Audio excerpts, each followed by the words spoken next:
My selfishness is always based on only one thing, not my mukti, it's your mukti. 60,000 to 72,000 thoughts per day. 60,000 72,000 thoughts ஒரு நாளைக்கு வந்து வருது. இந்த 60,000 72,000 thoughts வர்றத உங்களுக்கு வேலை என்னன்னா எல்லாத்தையும் மெட்டீரியலைஸ் பண்ணக்கூடாது. Everyone will say very easily you can easily stop your thoughts. How will you stop your thoughts? Mind focus ஆகி நின்றுச்சுன்னா பூமி மாதிரி இன்னொரு பூமியை கிரியேட் பண்ணிடுவீங்க நீங்கள் கண்ணால் பார்த்து. அவ்வளோ ஈஸியான வேலையாது உங்களுக்கு. அழிக்கிறதுக்காக தான் பிறந்திருக்க. முதல்ல மனசை புரிஞ்சுக்க, அப்புறம் மனசை பக்குவப்படுத்து, அப்புறம் மனசை பக்குவப்படுத்தினதுக்கு அப்புறம் கையாளு. Once a person who masters their own mind, it clearly says that they have mastered all those mind in this world. தன்னை உணர உணர உணர உணர அவன் தன்னை உணரல, அவன் யாரை உணர்றான்? அண்ட சராசரத்தை உணர்ந்து கொள்கிறான். ஏன்? இந்த உடல் கிடைக்கிறதுக்காக மட்டும்தான் you have waited for thousands and thousands of years as a soul in other dimensions. இந்த உடலை வச்சு இந்த பூமியில என் சுயநலத்துக்காக சில செயல்கள் நான் செஞ்சு இந்த உடம்பு சுகத்தை அனுபவிக்கிறதுக்காக மட்டும் நான் உடல் செயல்களையும் நோக்கங்களையும் நான் செய்யறேன்னா, அப்போ ஒரு புத்திசாலி இதுக்கப்புறம் என்ன பண்ணுவானா, மனதையும் எண்ணங்களையும் உடலையும் கவனிக்க ஆரம்பிப்பவன் இறைவனாக மாறிவிடுகிறான்.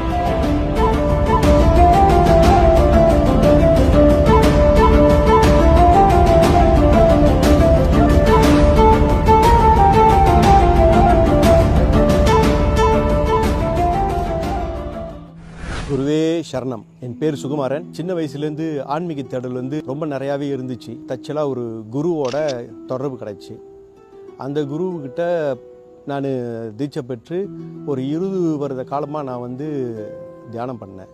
அந்த தியானம் பண்ணுறப்ப காஞ்சி விஸ்வநாதரோட திருவுருவத்தை நான் பார்த்தேன். அப்போ அந்த நேரத்தில் மகாவிஷ்ணுன்ற குரு ஆன்லைனில் தீட்சை கொடுத்தாரு. பயிற்சி எடுத்த மறுகணமே எனக்குள்ளே உடம்புல இருந்த கழிவுகள் போனதை நான் பார்த்தேன். தியானத்தில் உச்சக்கட்ட ஒரு நிலையை உணர முடிஞ்சிச்சு.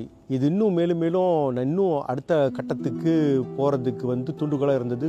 ஜீவகாருண்ய ஒழுக்கம், சரணாகதி, அப்புறம் தவம். இந்த 3 விஷயத்தை தான் நான் மேற்கொண்டு செஞ்சு வந்துக்கிட்டு இருக்கேன். அன்னதானம் செஞ்சுக்கிட்டு இருக்கோம்.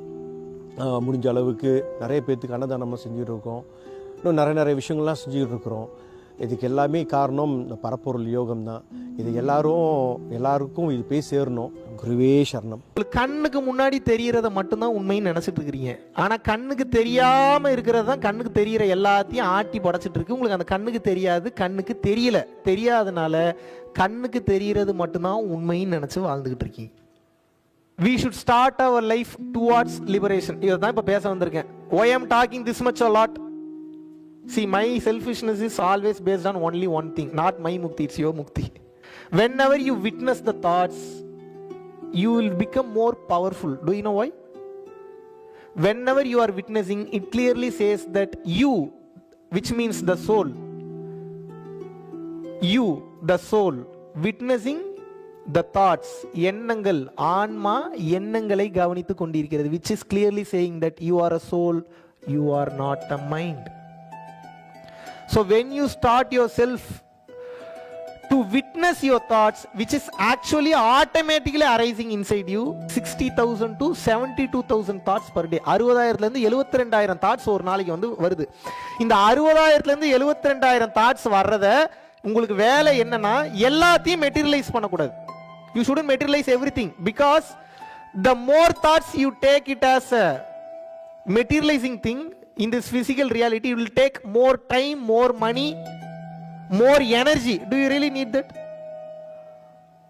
எதை பயன்படுத்தணுமோ அந்த எண்ணத்தை செயலாக்கி உயிர் கொடுங்க, டைம் கொடுங்க, எல்லாத்தையும் கொடுங்க. அவசியம் இல்லாத விஷயங்களுக்கு ஏன் உயிர் கொடுக்குறீங்க? கொடுக்கணுமா? எண்ணங்களை தயவு செஞ்சு ஸ்டாப் பண்ணணும்னு நினைக்காதீங்க. ஆசைகள் இருக்கும் வரைக்கும் எண்ணங்கள் வந்துகிட்டே தான் இருக்கும். நீங்க எண்ணங்களை ஸ்டாப் பண்ணணும் அப்படின்னா மூச்சை நிறுத்திட்டு படுத்துறணும், செத்துறணும்னு அர்த்தம். முடியுமா? அப்படி ஏன் அது முடியாது அப்படின்னா, ஆசைகள் எழுந்து கொண்டே இருக்கு. டெய்லியும் பல பொருள்களை பார்க்குறீங்க, டெய்லி பல விஷயத்துக்கு ஆசைப்படுறீங்க. இன்னைக்கு ஒரு பக்குவத்தில் இது வேணான்னு வந்துருச்சுன்னா கூட நாளைக்கு ஏதாவது புதுசாக பார்த்தீங்கன்னா மைண்டு ஓடுது. எப்படி நீங்கள் எண்ணம் எப்படி வராமல் இருக்கும்? How will you stop your thoughts? Everyone will say very easily you can easily stop your thoughts. How will you stop your thoughts?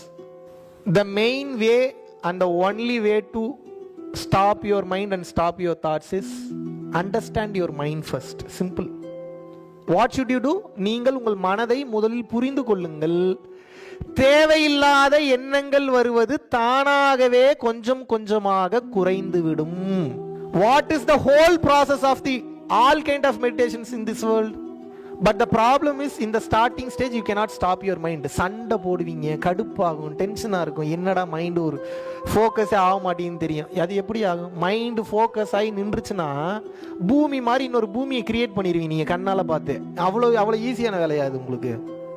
Agathiyar தெளிவாக சொல்கிறார், மனமது செம்மையானால் மந்திரம் ஜெபிக்க வேண்டாம், மனமது செம்மையானால் வாசியை நிறுத்த வேண்டாம், மனமது செம்மையானால் வாயுவை உயர்த்த வேண்டாம், மனமது செம்மையானால் மந்திரம் செம்மையாமே. என்ன சொல்றார் அகத்தியர்? டே, நீ பிறந்திருக்கிறதே மனசை புரிஞ்சுக்கிட்டு அழிக்கிறதுக்காக தான் பிறந்திருக்க. முதல்ல மனசை புரிஞ்சுக்க, அப்புறம் மனசை பக்குவப்படுத்து, அப்புறம் மனசை பக்குவப்படுத்தினதுக்கு அப்புறம் கையாளு, அப்புறம் மனசை ஆட்சி பண்ணு, கடைசியா மனசை கொன்று.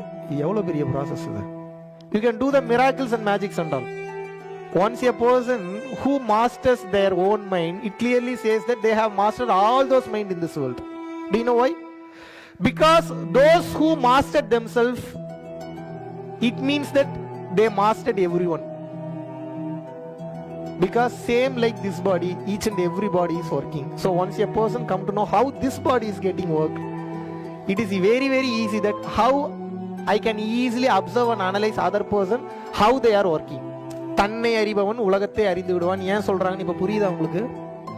தன்னை அறிபவன் ஏன் இந்த உலகத்தை அறிந்து விடுவான் என்றால், தன்னை அறிய அறிய அறிய அறிய அவன் தன்னை அறியல, அவன் இந்த உலகத்தை தான் அறியறான்.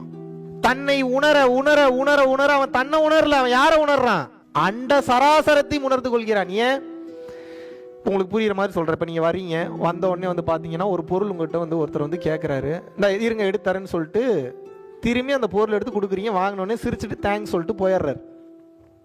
அடுத்த டைம் முறைச்சிக்கிட்டே போறாருன்னா உங்களுக்கு எப்படி இருக்கும்? உங்களை கண்டுக்காம போறாரு, தேங்க்ஸ் சொல்லாம போறாரு, எதுவுமே இன்ஃபர்மேஷன் எதுவும் கொடுக்காம போறாருன்னா உங்களுக்கு எப்படி இருக்கும்? இப்போ ஏன் எதிர்பார்க்குறீங்கன்னு கேட்குறேன். உதவி செஞ்சுட்டீங்கன்னா பண்ணிட்டு போக வேண்டியதானே.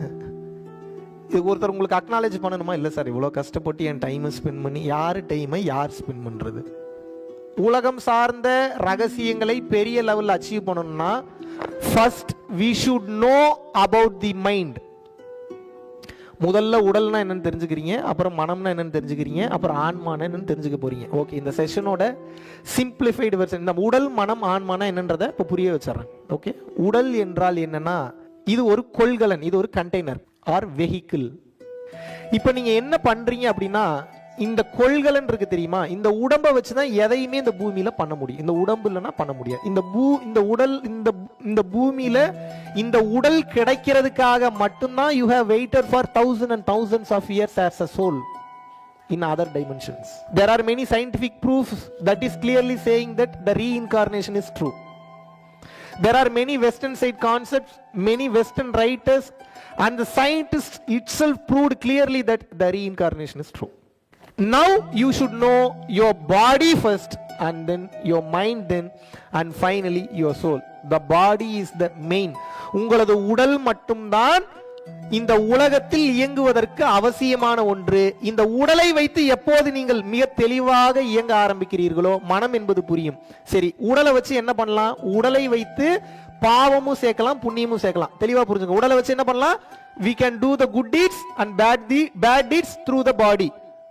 இப்ப இந்த உடம்பை வச்சு என்ன பண்ண போறீங்கன்றத பொறுத்து உங்களோட எதிர்காலம் நிர்ணயிக்கப்படுகிறது.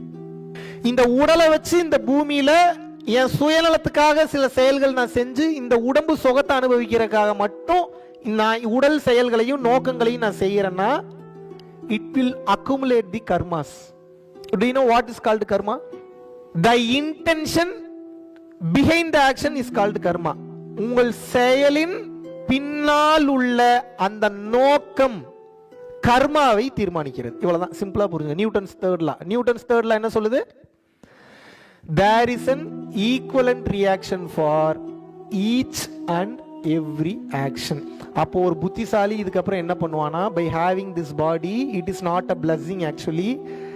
It's a very biggest task that had given to you, that you have to clear it very fastly before you die or before you go out of this body. இப்போ நீங்க வாழக்கூடிய வாழ்க்கை கூட காலம் இருக்கு, 70, 80, 100 வருஷம். அங்க எப்படி தம்பி எனக்கு வலிக்கும்? அங்கெல்லாம் வலிக்கவே வலிக்காதே தம்பி, அப்படியா? மனவலி, உடல் வலி என்று 2 வலிகள் இருக்கிறது. எத்தனை வலி இருக்கு? There are 2 main pains. What are all those pain? One is called your body pain, another one is called மனவலி. ஆத்மாக்கு வலிக்காது, அதை விட்டுருங்க. The Atma is always pure. It doesn't have any taste, it doesn't have any look, it doesn't have any smell. All it knows, all it nature is only one thing. Do you know what? Helping others. So your soul is always ready to give something to someone. So இப்போ உங்களுக்கு பிரச்சனை என்னன்னா, இப்போ 2 தான். ஆன்மாவை மறந்து உங்களுக்கு இப்போ பிரச்சனை ஆன்மா இல்ல, உங்களுக்கு 2 பிரச்சனை. இப்போ பெரிய பிரச்சனை, ஒன்னு உடல், இன்னொன்னு மனம். புரிந்து கொள்ளாத உடலும் புரிந்து கொள்ளாத மனமும் சாபக்கேடு, புரிந்து கொண்ட மனமும் புரிந்து கொண்ட உடலும் மாபெரும் அரிய வகை வரப்பிரசாதம். இப்ப நம்ம என்ன பண்ணணும்னா புரிஞ்சுக்கணும். எப்படி புரிஞ்சுக்கிறது பாடிய? எங்க போய் கத்துக்கிறது? எந்த புக்கில்? இப்போ உங்களுக்கு புரிஞ்சுக்கணும்னு உங்களுக்கு என்ன தெரியுது? யூடியூப் போய் பார்க்கணும், 4 புக்கு படிக்கணும், 4 புக்கை டவுன்லோட் பண்ணணும், அங்க போகணும், இங்க போகணும். யாருக்காவது எதுவும் பண்ணாம சும்மா உட்காருவோம். இப்படி தோணுச்சா? உன்னை பத்தி தெரிஞ்சுக்கணும்னு நினைக்கிறீங்கன்னா என்ன பண்ணணும் அப்படின்னா, கவனித்து உள்வாங்கணும். அவ்வளவுதான். இப்ப நான் ஃபர்ஸ்ட் சொன்ன பாயிண்ட் இதை கனெக்ட் பண்ணிருக்க முடிஞ்சு. Open secret. மனதிடம் எப்போது மனம் எழுப்பக்கூடிய எண்ணங்களை கவனிக்க ஆரம்பித்து உடல் செய்யக்கூடிய செயல்களை கவனித்து கவனித்து செய்யறீங்களோ, உங்களுக்கு மனசை பத்தியும் இந்த உடலை பற்றியும் ஆன்மாவை பற்றியும் எல்லாம் தெரிஞ்சிடும். எழுதி வச்சுங்க. நீங்க எவ்வளவு பாவம் பண்ணிருக்கீங்கன்னு உங்களுக்கு தான் தெரியும். எனக்கு தெரியுமா? அப்புறம் அந்த பாவம்லாம் அழிஞ்சு பிரபஞ்ச ரகசியம்லாம் தெரியறதுக்கு லேட் ஆகுமா? ஆகாதா? அது வரைக்கும் அந்த பாதையில மறக்காம இருக்கணும். ஆனா ஒன்னை என்னால அஷ்யூர் பண்ண முடியும், ரொம்ப போட்டு குழப்பிக்க வேணாம். ஒன்னை என்னால ஷோர் ஷார்ட்டா சொல்ல முடியும். என்னன்னா, மனதையும் எண்ணங்களையும் உடலையும் கவனிக்க ஆரம்பிப்பவன் இறைவனாக மாறி விடுகிறான். They will become God. நம்ம பரம்பொருள் அறக்கட்டளையின் சார்பாக ஏகப்பட்ட இடங்களுக்கு இடர்பாடுகளில் இருந்த காலகட்டத்திலும் கூட ஒரு நாள் கூட விடாமல் இன்று வரைக்கும் 300 500 நபர்கள் வரைக்கும் தமிழ்நாடு முழுவதும் இருக்கக்கூடிய பகுதியில் அன்னதான பணிகள் நடந்து கொண்டே இருக்கிறது. மலேசியா மற்றும் சிங்கப்பூரில் நடந்து கொண்டிருக்கிறது. இன்று வரை எந்தவித தொய்வும் இல்லாமல் மேல் நோக்கி சென்று கொண்டிருக்கக்கூடிய இந்த பரம்பொருள் அறக்கட்டளையினுடைய வெற்றிக்கு காரணம் பாத்தீங்கன்னா, பரம்பொருள் அறக்கட்டளையை பின்பற்றக்கூடிய பரம்பொருள் யோகிகள் மற்றும் பரம்பொருள் குடும்பத்தார் ஆகிய நீங்கள் மட்டும்தான். யூடியூப்ல காட்டாத பல விஷயங்கள் தமிழகம் எங்கும் செஞ்சுக்கிட்டு இருக்கோம். இந்தியாவெங்கும் இருக்கக்கூடிய பல மக்களுக்கு இதை கொண்டு போய் சேர்க்கக்கூடிய காரணத்தினால் சென்று கொண்டிருக்கக்கூடிய இந்த பாதைக்கு வலு சேர்க்கும் வகையில் என்னுடன் இணைந்து எனது கரங்களுக்கு வலு சேர்ப்பது என்பது இந்த ஞான பயணத்தில் மாபெரும் ஒரு மாற்றமாக அமையும் என்பதில் எந்தவித ஒரு மாற்று கருத்துமே இல்லை. மகாவிஷ்ணுவை நான் நம்புறேன். மகாவிஷ்ணு ஒரு செயல் செய்தால் அது சரியாக இருக்கும் என்று நினைப்பவர்கள் மட்டும் இந்த விஷயத்துல கலந்து கொண்டு எனது கரங்களை வலுப்படுத்துங்கள். இன்னும் பல லட்சம் பல கோடி உயிர்களுக்கு நினைத்து பார்க்க முடியாத மாபெரும் அருள் அனுபவங்களையும் நாம் செய்ய போகிறோம். நன்றி, வணக்கம்.